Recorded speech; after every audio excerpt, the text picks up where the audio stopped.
Congreso de la República aprobó trascendental código para aplicar justicia en el posconflicto.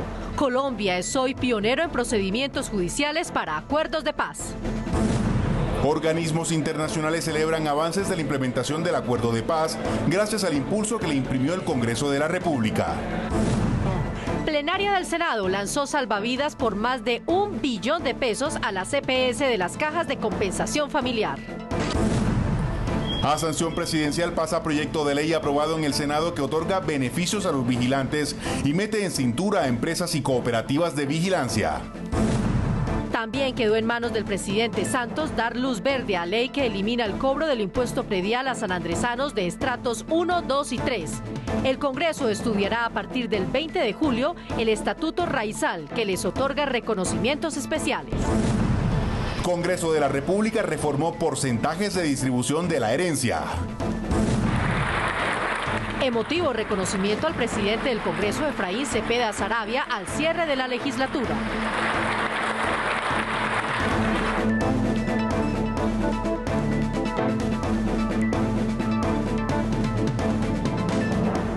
El Congreso de la República aprobó trascendental código para aplicar justicia en el posconflicto. De esta forma, Marcela, Colombia se convierte en pionero en procedimientos judiciales para acuerdos de paz. La normatividad aprobada contiene las reglas de juego con que se juzgarán los delitos cometidos por excombatientes de la FARC en el conflicto armado. Una vez más, el diálogo y el consenso permitieron sacar adelante este código de procedimiento que fortalece el acuerdo de paz y la democracia colombiana. Jorge Pulido. 74 artículos en total fueron aprobados por el Senado de la República para darle vía libre a la Ley de Procedimiento de la Jurisdicción Especial para la Paz. Las salas de investigación, verdad y amnistía comenzarán a trabajar en el juzgamiento o indulto a exguerrilleros de la FARC con el reglamento aprobado por el Congreso. El Código de Procedimiento aprobado en el Congreso de la República establece los mecanismos y procedimientos a seguir durante el juzgamiento de los delitos cometidos por excombatientes de la FARC durante el conflicto armado. Hoy estamos más tranquilos en el sentido de que la JEP ya no va a congelar más extradiciones, que la JEP no va a conceder permisos a guerrilleros para que salgan al exterior, como el que puso la bomba en el Club de El Nogal. En su concepto, el Senado de la República le está cumpliendo al país. El texto normativo, redactado por los magistrados de la JEP y asesores del Gobierno Nacional, fue aprobado en su mayoría salvo dos excepciones. Una, la que limita la acción de la corporación en temas de extradición. Logramos que se elimine la facultad probatoria de la JEP en el caso de las extradiciones. Las extradiciones son un proceso de cooperación entre las naciones que permite que uno pueda confiar en ese gobierno y que simplemente verifique que la fecha de ocurrencia de los hechos que está indicando el país que lo solicita sea posterior a la firma de los acuerdos. Y la segunda, que crea una sala especial para juzgar a militares y policías acusados de delitos en actos del servicio durante el conflicto con la FARC. Se abrió la posibilidad de establecer una sala especial para las fuerzas militares con magistrados que conozcan el derecho internacional humanitario, el derecho de la guerra, el derecho de las operaciones militares. El Código de Procedimiento aprobado fortalece el acuerdo y le da las herramientas necesarias a la Jurisdicción Especial para la Paz para impartir justicias y obtener verdad. Hay ley de procedimiento de la JEP, la paz sigue avanzando, la Jurisdicción Especial Penal entra ahora en plena vigencia. 72 de los 74 artículos fueron concertados y lo primero que quiero resaltar es que es posible concertar, dialogar y aprobar por unanimidad las normas que sean buenas para Colombia. El gobierno celebró la decisión del Senado y afirmó que la JEP contará con las normas de procedimiento para juzgar, indultar o amnistiar a quienes hayan cometido delitos durante el conflicto y que serán las víctimas los ganadores de esta ley de procedimiento. A partir de los próximos días, una vez se sancione este proyecto de ley, la Jurisdicción Especial para la Paz podrá funcionar con el pleno de sus competencias. Y las grandes ganadoras de esta decisión son las víctimas del conflicto armado. El texto de la reglamentación de la JEP fue conciliado con la Cámara de Representantes y ahora pasará a sanción presidencial para su promulgación. Los magistrados de este tribunal ya cuentan con las herramientas procesales para garantizarles a exguerrilleros y exmilitares el debido proceso por presuntos delitos cometidos durante el conflicto armado. Esta es la información. Regreso con ustedes. Jorge, muchas gracias por su información. Y esta aprobación alcanzada en la madrugada de este jueves generó diversas reacciones de los voceros de los partidos políticos. Senadores celebraron la aprobación de la reglamentación de la Jurisdicción Especial para la Paz y aseguraron que es un logro político que beneficia a todos los colombianos. Fue una muestra de madurez política del Congreso, de los partidos políticos, de la bancada, del presidente entrante, del presidente saliente, con algunas diferencias, finalmente más de forma que de fondo. Nosotros como partido y personalmente siempre hemos apostado al tema de la paz. Yo creo, y lo digo en calidad de secuestrado, el país tiene que prepararse a conciliar y pues desde luego a perdonar.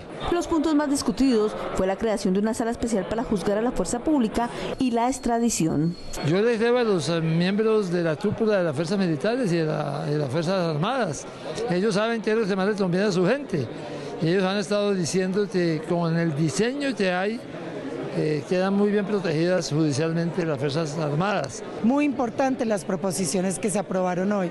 Compartí plenamente la presentada por la senadora Paloma Valencia, a fin de que la extradición no se convierta en letra muerta y que la JEP no asuma funciones que no le competen. Dicen que la discusión fortaleció la reglamentación y que el Senado le cumplió a la paz. Es un paso importante, creo que la JEP cuenta con las herramientas que le permiten desarrollar su labor y ojalá sea para bien del país como lo esperamos, para la consolidación de la paz que todos reclamamos.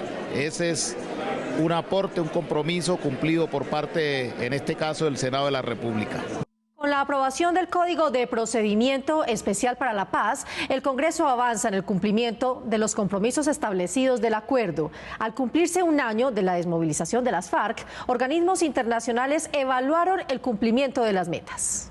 Con base en el informe técnico realizado por la Organización de Estados Iberoamericanos con el acompañamiento de 40 universidades, el presidente del Senado llamó la atención al Gobierno Nacional por el rezago en la titulación de tierras y en la construcción de infraestructura para el campo, cuyos recursos ascienden a los 1,5 billones de pesos. La duración es fundamental para que puedan acceder al crédito y para que con el crédito puedan tecnificar y mejorar su producción y mejorar por eso su calidad de vida y tener estabilidad patrimonial. El Banco de las 3 millones de hectáreas, la infraestructura del campo, los proyectos productivos que pues han estado en medio de escándalos, en fin, pero hay procesos en que se sigue avanzando y sigo haciendo el llamado en mi calidad de presidente del Senado a la reconciliación de los colombianos. En un 68% de avances se encuentra lo acordado entre el Gobierno Nacional y la guerrilla de la FARC. Así lo dio a conocer la Organización de Estados Iberoamericanos, quienes analizaron uno a uno los puntos del acuerdo, cuyos avances en la implementación de la paz fueron plasmados en este libro, entregado al presidente del Congreso. En el 2017 se ejecutaron casi el 70% de las acciones por parte del Gobierno y en lo que llevamos a 30 de mayo del 18, quedando todavía 7 meses, van en un 40 y pico la implementación del acuerdo de paz.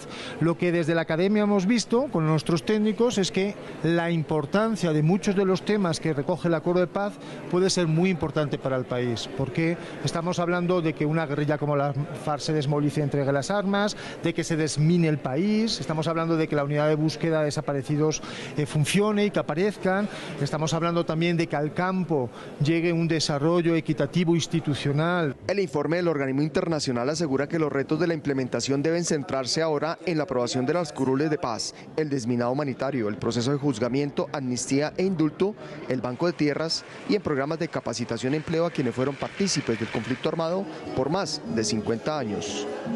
La plenaria del Senado aprobó la ley que contempla un paquete de beneficios especiales para vigilantes y endurece normas a cooperativas. Para el manejo de armas, por ejemplo, tendrán que someterse a rigurosas pruebas psicotécnicas. Brigitte Mendoza. Cerca de 270.000 vigilantes de todo el país se verán beneficiados con la ley que busca mejorar sus condiciones laborales, creando además un marco jurídico para la inspección y control de las cooperativas especializadas de seguridad. Buenos días, ¿cómo está?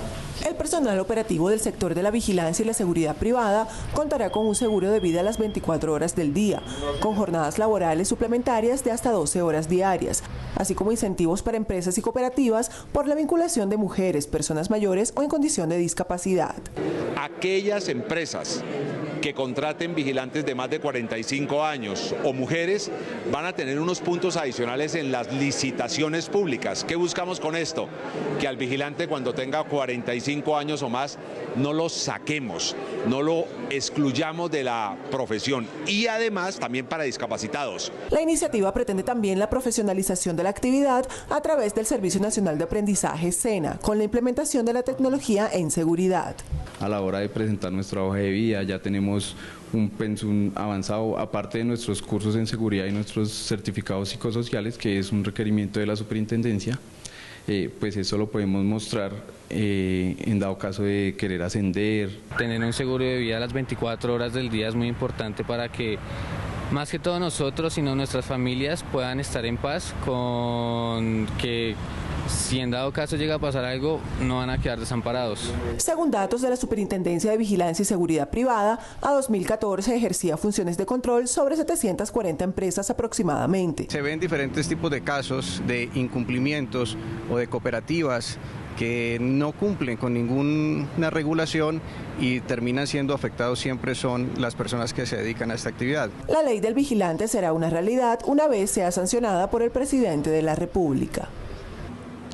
El 26 de noviembre se establece como el Día Nacional de la Vigilancia y la Seguridad Privada, como un homenaje público a quienes con su trabajo contribuyen a la seguridad nacional, la prevención del delito y la convivencia ciudadana.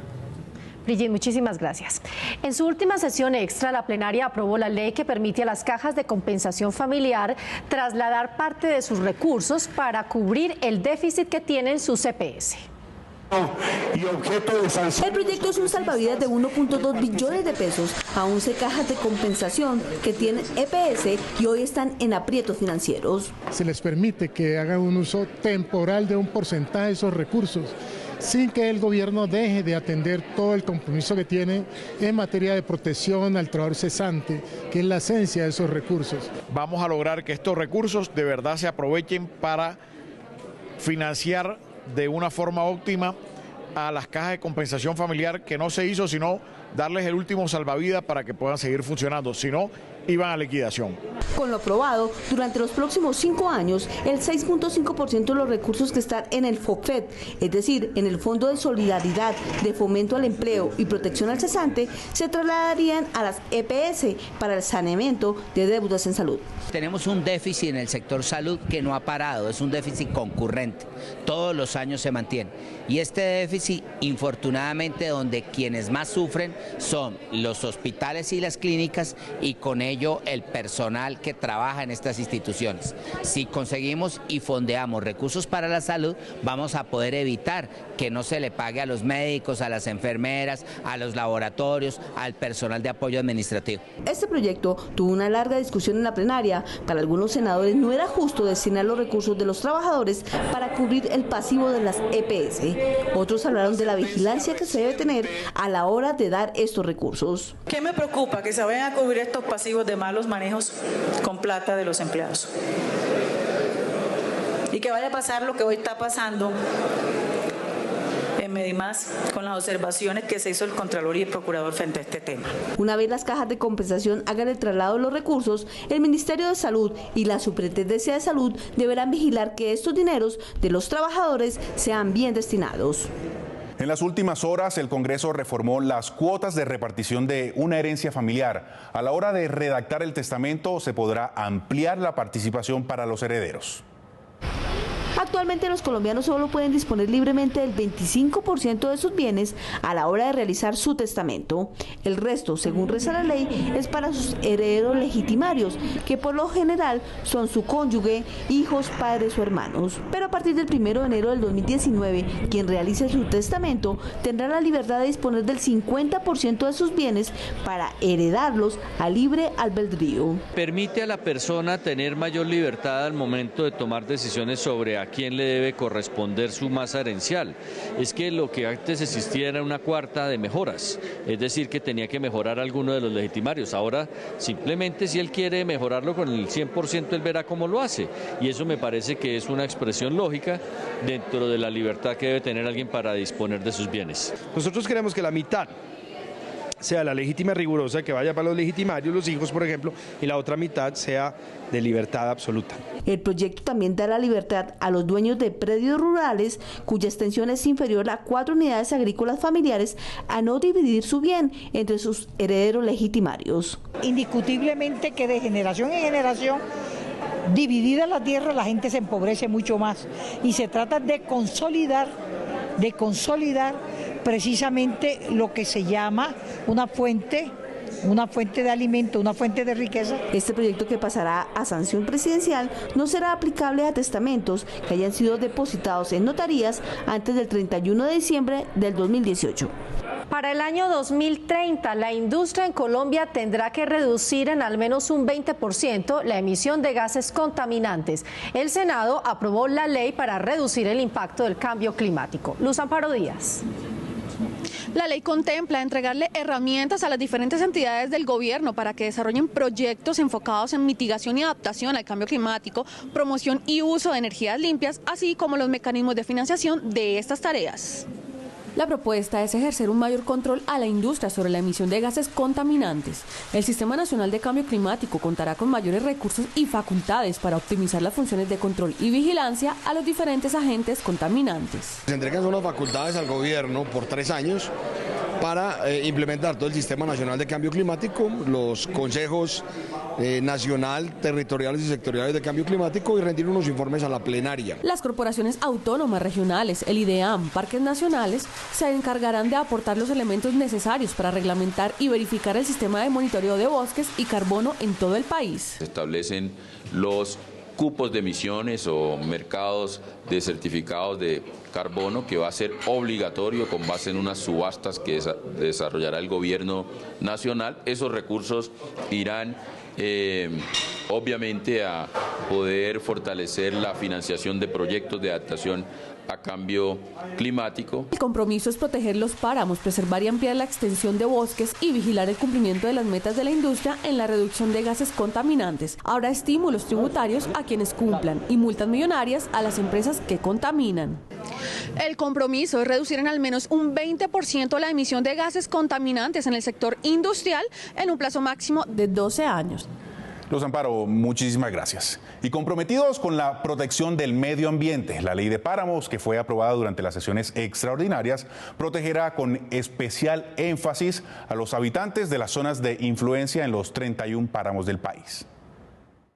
La protección de estas poderosas fábricas de agua debe ser la prioridad del Congreso. El proyecto de ley de páramos busca delimitar la frontera agrícola y minera, prohibir cultivos de alto impacto en la zona e incentivar proyectos de sustitución para no afectar la vida y sustento de los paramunos. Creo que es un proyecto muy importante, es un proyecto donde con el Ministerio del Ambiente logramos dejar muy claro que es el equilibrio preciso para que el campesino pueda seguir laborando, que el campesino pueda cuidar su páramo, el campesino pueda hacer buenas prácticas y pueda llevar su sustento a su casa, el bienestar.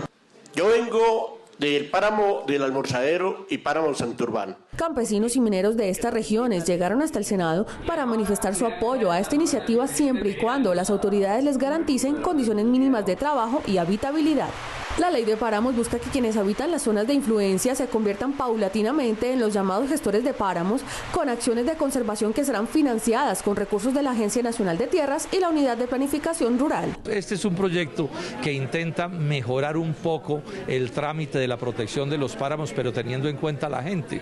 Yo creo que es insuficiente, pero también insisto, el problema que hoy tiene la gente que está en los páramos no lo crea este proyecto de ley, sino normas anteriores, y esto algo les puede ayudar particularmente a la gente del sector agrícola. Colombia tiene 36 páramos que garantizan la sostenibilidad ambiental del país. Y dos buenas noticias para los sanandresanos. La primera es que a partir del 20 de julio el nuevo Congreso iniciará el estudio del Estatuto Raizal que presentará la Procuraduría General de la Nación. Y la segunda es que la plenaria del Senado aprobó en último debate la eliminación del cobro del impuesto predial para los raizales.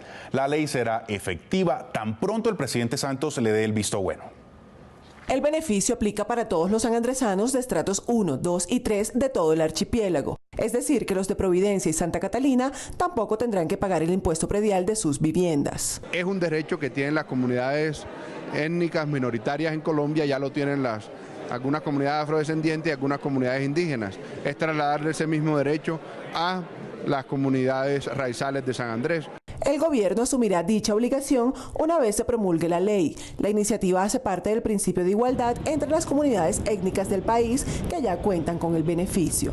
Este es el primero de muchos reconocimientos que obtendrá la comunidad a través del Estatuto Raizal que prepara el gobierno. Estamos firmes con la discusión del Estatuto Raizal y todos los grupos políticos tendrán que comprometerse con la integridad territorial y el reconocimiento ancestral de esa comunidad del archipiélago de San Andrés, Providencia y Santa Catalina. La iniciativa es un compromiso con los derechos ancestrales de esta comunidad. Para muchos, el gobierno tiene una deuda con la población. Por eso, desde aquí le hacemos un llamado al Congreso de la República para que el 20 de julio, que el gobierno nacional radique este proyecto, tenga toda la voluntad política por parte de los congresistas para que convirtamos en realidad esta iniciativa que es debida para la comunidad raizal. El anuncio del Ministerio Público se da como respuesta a la comunidad tras el fallo de la Corte Internacional de La Haya que redujo mar territorial al archipiélago. Y los encuentros regionales por la reconciliación llegaron a Montería. El tema central fue el medio ambiente y la sostenibilidad. En la Universidad de Córdoba, en Montería, se reunieron líderes sociales y comunitarios con representantes del Congreso y de los organismos internacionales para intercambiar experiencias sobre objetivos de desarrollo sostenible. Estamos avanzando en el cumplimiento de estos objetivos que son muy amplios y muy ambiciosos, que van hasta el año 2030, que van desde la erradicación de la pobreza y el hambre hasta la protección de nuestros ecosistemas. El compromiso del Senado de la República con el medio ambiente se tradujo en 3 temas fundamentales: hambre, minería y pobreza. Este importante foro nos lleva a la continuación de la generación de espacios de consenso en donde participe sociedad civil, donde participe academia, que permita fortalecer un apoyo en el marco de la creación y generación de iniciativas legislativas. En ese sentido, y con el apoyo de la FAO, los legisladores trabajan en la redacción de un proyecto de ley que obligue a los contratistas del Estado que proveen raciones alimentarias a tener como primera opción de compra los mercados locales. El próximo 20 de julio se realizará la ceremonia de instalación del Congreso de la República que da inicio a las sesiones ordinarias de la legislatura 2018-2022 con los senadores y representantes elegidos el pasado 11 de marzo. Varios de los senadores que trabajaron decididamente en la legislatura que terminó esta semana fueron condecorados en plenaria durante las sesiones extras.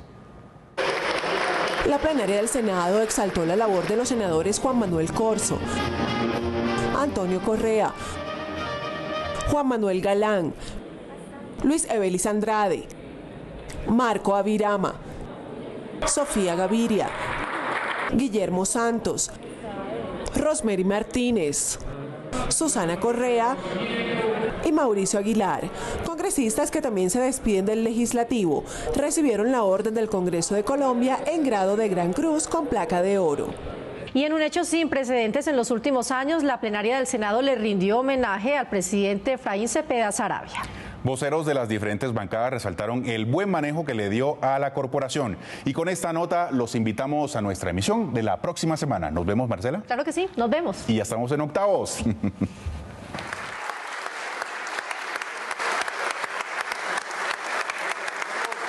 Con este sonoro y cerrado aplauso, los cerca de 100 congresistas reconocieron el trabajo del presidente del Congreso, Efraín Cepeda Saravia.